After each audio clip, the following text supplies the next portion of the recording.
cesse de nous dire expliquer plus, c'est comprendre mieux. Ne dites pas qu'il nous ramène sur l'herméneutique théologique dont il a été question. C'est de là que nous avons les clés pour apprécier l'expérience et les expériences synodales dans une église particulière. J'intitule donc, et je vous l'ai dit, cette contribution du Synodus Episcoporum, du synode des évêques, au Synodus Ecclesiae, au synode de l'Église. Vous allez me dire, qu'est-ce qu'il y a là-dedans? Du Synodus Episcoporum au Synodus Ecclesiae, du synode des évêques au synode de l'Église. De quelle manière et comment? Notez bien ceci. Le pape François, dans son discours à l'occasion du 50e anniversaire du synode des évêques, c'était le 17 octobre 2015, 50e anniversaire de cette institution, de la fin du concile, le pape François insiste sur l'orientation qu'il veut donner à ce Synodus Episcoporum. Il y a un déplacement d'accent et une transformation du Synodus Episcoporum, et il faut y entrer. Mon expérience de jeune prêtre, de jeune expert synodal, et c'est ce que les Amo et autres apprenaient, m'avait fixé dans le fameux septenaire synodal. Encore une fois, le septenaire synodal, c'était ces 7 stations qui partaient, notez bien ceci pour nos étudiants en théologie, le lineamenta, l'instrumentum laboris, le document de travail. Le pape Benoît XVI, par exemple, était venu à Yaoundé en 2008 ou 9, c'était 9 déjà, mars 2009, pour remettre le document de travail, l'instrumentum laboris. Quand on repart à Rome, le septenaire continue à se déployer dans les lineamenta, l'instrumentum laboris.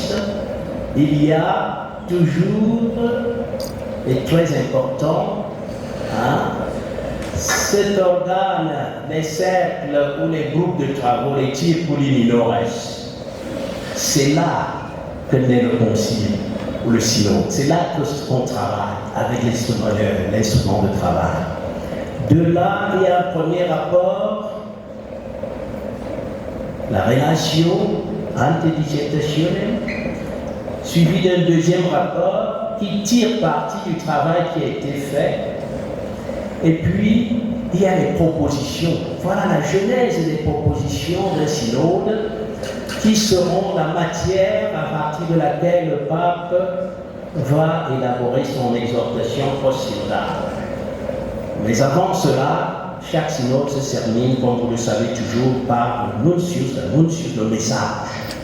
Alors, on est dans cette grammaire-là. C'est l'affaire des évêques. C'est le Synodus Episcoporum. Dès qu'une église particulière a déjà répondu aux questions, on n'attend plus quoi? On n'attend plus que l'exhortation post-synodale. On n'insiste pas suffisamment sur la transformation que le pape François réalise du Synodus Episcoporum. Je voudrais mettre cela en évidence.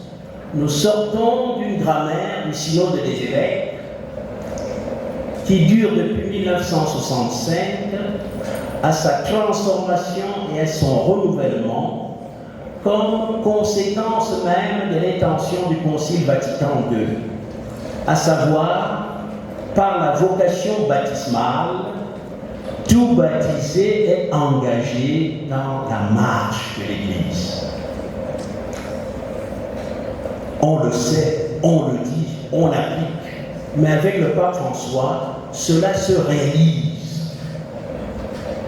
Du Synodus Episcoporum au Synodus Ecclesiae, et à l'occasion de son discours donc pour les 50 ans de l'institution synodale, le pape François va donc insister.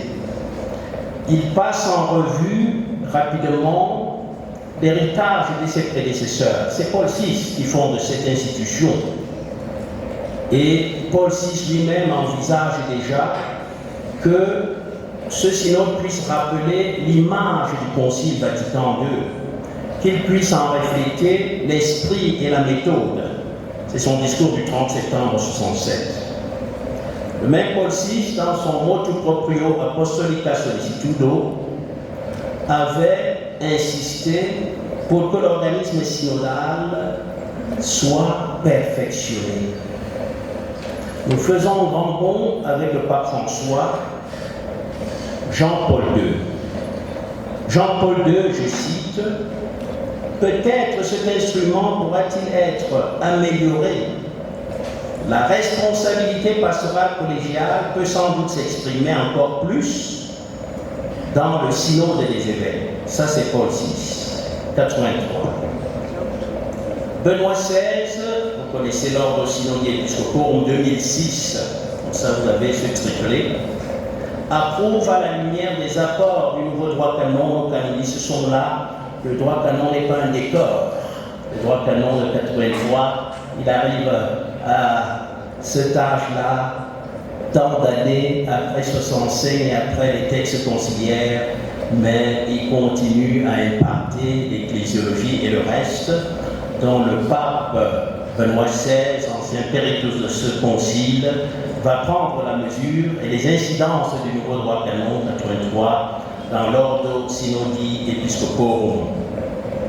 Le pape François décide donc de poursuivre l'approfondissement de cette caractéristique fondamentale de l'Église, cheminer ensemble. Cheminer ensemble, laïcs, pasteurs, évêques de Rome. Comme il dit, un concept facile à exprimer avec des mots, mais pas si simple à mettre en pratique. Facile à exprimer avec des mots, mais pas si simple à mettre en pratique. Le pape François fonde cet approfondissement, tenez bien ceci, et c'est là tout le sens du passage du Synodus Episcoporum au Synodus Ecclesiae entendu ici.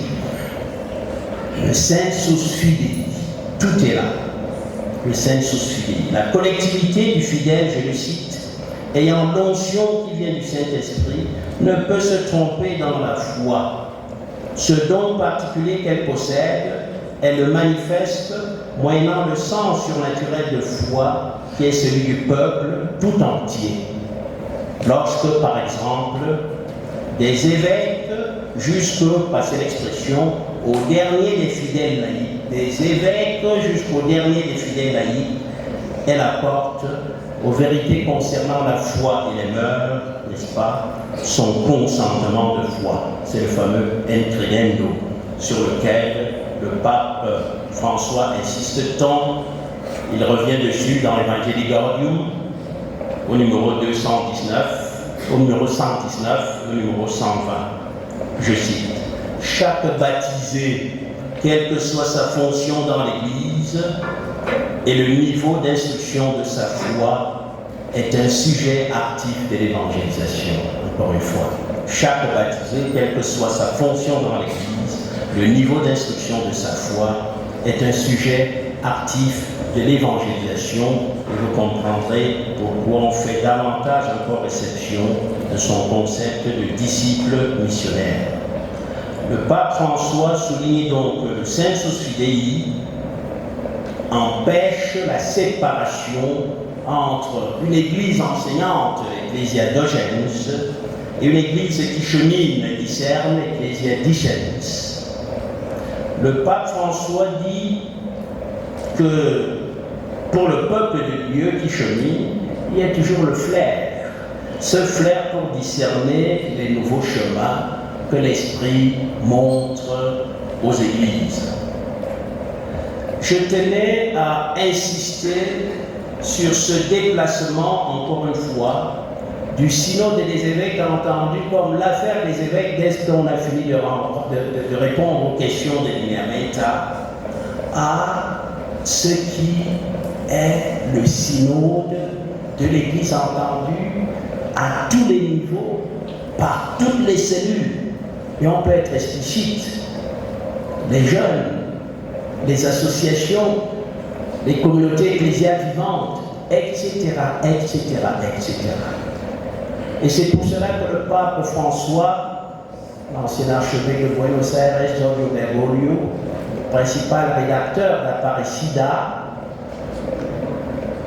2007, a voulu que cette expérience de l'Église latino-américaine du CELAM puisse, pour ainsi dire, contaminer le monde entier. Alors, vous comprenez tout son combat contre le cléricalisme, car une Église synodale qui respire de toutes les cellules de la vocation baptismale ne peut pas être une Église des cléricalismes. Le cléricalisme des clercs, tout comme le néocléricalisme de certains laïcs, bien sûr. Etc., etc., etc. Merci pour les 10 minutes. Les 10 minutes seront donc consacrées à l'expérience synodale du diocèse de Mbalmayo. À travers ce que nous venons de souligner, nous venons de vous révéler que un diocèse, comme le rappelait Monseigneur Christophe Zohar, doit davantage prendre en compte tous les niveaux des baptisés. La personnalité et la contribution de tous les baptisés à tous les niveaux. Alors, comment réaliser cela? Ça commence par les rentrées pastorales, pour ce qui est du diocèse de Mbalmayo. J'ai été ordonné évêque le 18 février 2017. J'y arrive donc avec mes expériences théologiennes et théologiques, mes expériences synodales, et je commence par ce que j'ai appelé une radioscopie pastorale. Une radioscopie pastorale. Car la radioscopie pastorale vous permet de faire l'état des lieux. Est-ce que l'Église n'est que celle des prêtres? Est-ce que les associations prennent en otage tout un diocèse? Est-ce que En mettant donc le thermomètre et en demandant à chacun de la centaine de prêtres que j'avais consultés, écoutés, de fournir une radioscopie pastorale, nous avons eu à organiser et à initier un nouveau frère. Le pape François insiste sur l'écoute.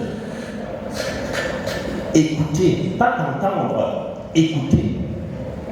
Ça nous a permis donc d'avoir une première édition dès 2017 de rentrée pastorale où nous nous retrouvions non pas la centaine de curés et quelques laïcs privilégiés, mais plus de 300 délégués à partir de toutes les paroisses, de la plateforme des associations, de la pastorale des jeunes, laïcs, prêtres et autres. Les expériences synodales vécues dans le diocèse de Mbalmayo vont donc inscrire la marche ensemble déjà au niveau de la conception d'une année pastorale, de l'entraînement vers une année pastorale de tous les baptisés de manière représentative. Une église synodale annonçant l'évangile marche ensemble, rappelle le document préparatoire numéro 26. Comment ce marcher ensemble se réalise concrètement dans une église particulière? Cette question mûre du document synodal nous a trouvé en travail depuis déjà 5 ans. Un synode sur la synodalité qui trouve notre diocèse célébrant 60 ans de création et d'existence.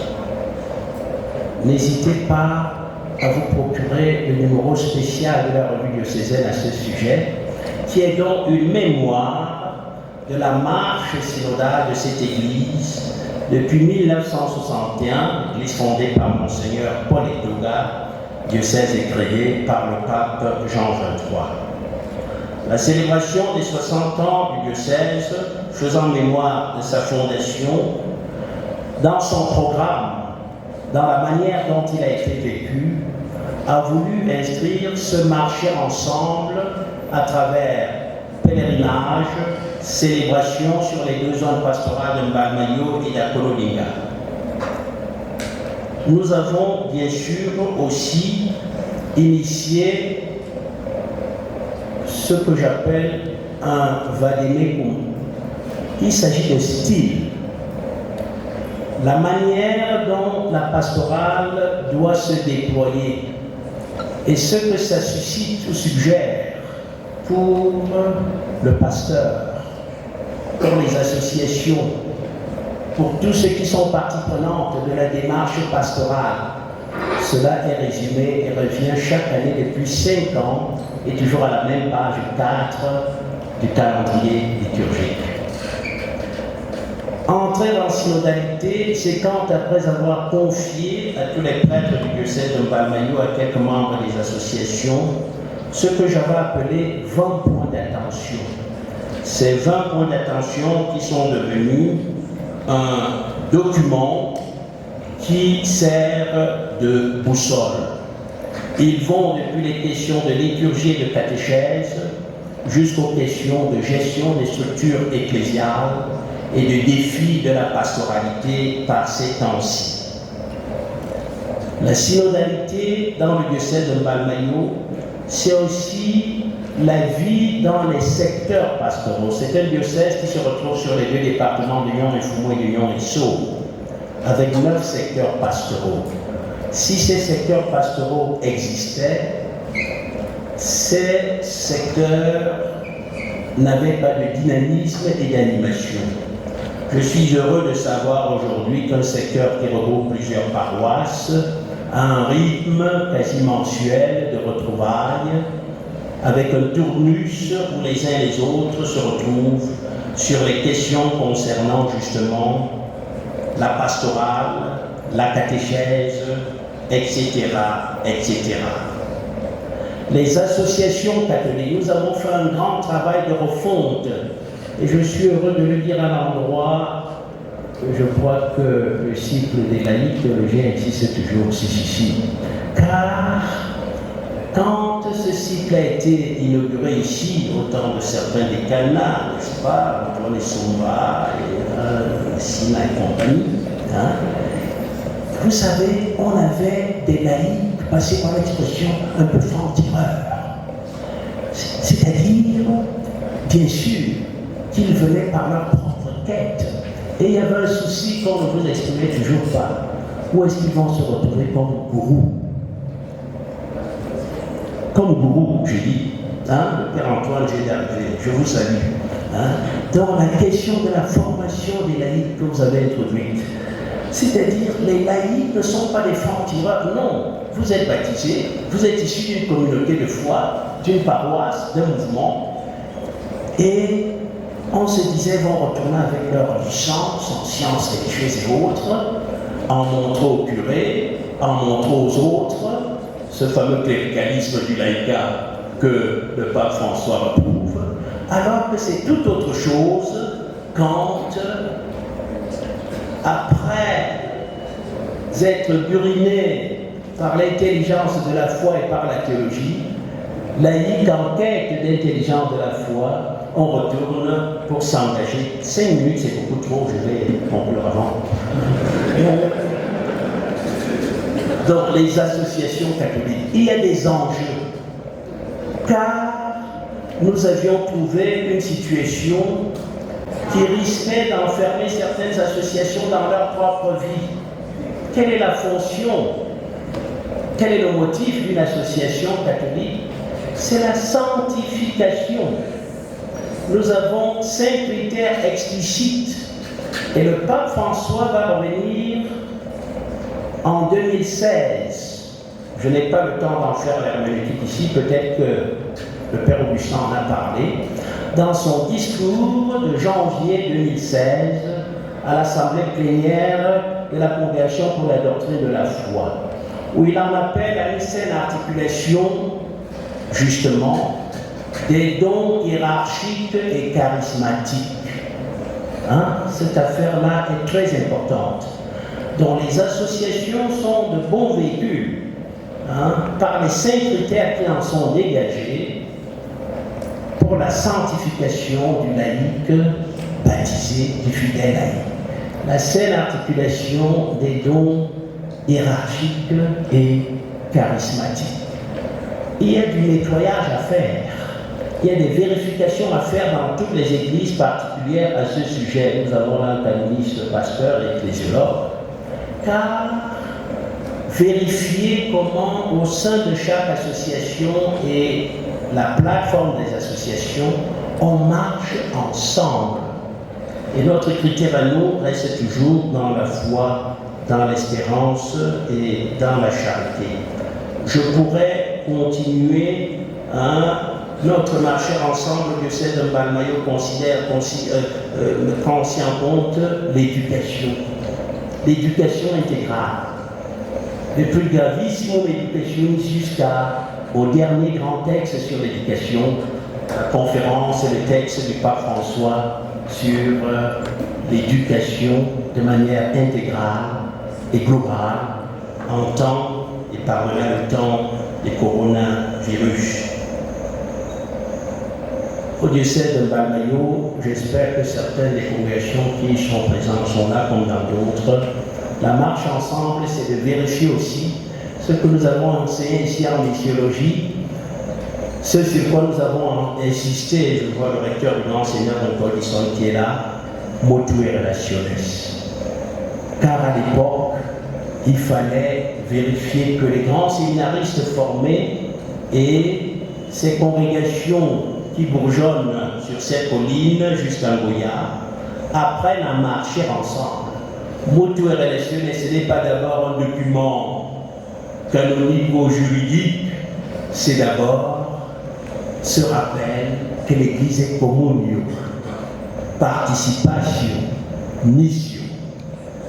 Vous avez donc là un échantillon de domaines pour vérifier la synodalité, la manière d'aborder les rentrées pastorales, la manière de voir ce qui se vit vraiment dans un secteur pastoral, l'éducation, religieux, religieuse et diocésain, etc., etc. Donc, mon cher Charles, tu vois toi-même le texte qui se poursuit. Le dernier paragraphe, c'est les pas que l'Esprit invite à accomplir dans la marche ensemble. Alors, étant donné le temps qu'il est, je vais arrêter là. Peut-être qu'il y aura des questions pour approfondir notre point. Je me résume. Il s'agit de manière conséquente de passer du synodus episcoporum, entendu comme le synode des évêques, une expérience qui fut, j'ai eu la grâce de la vivre, à ce à quoi nous invite le pape François comme conversion dans une église dans la dynamique de l'esprit qui respire par toutes les cellules qui s'est baptisée pour la mission. Je vous remercie.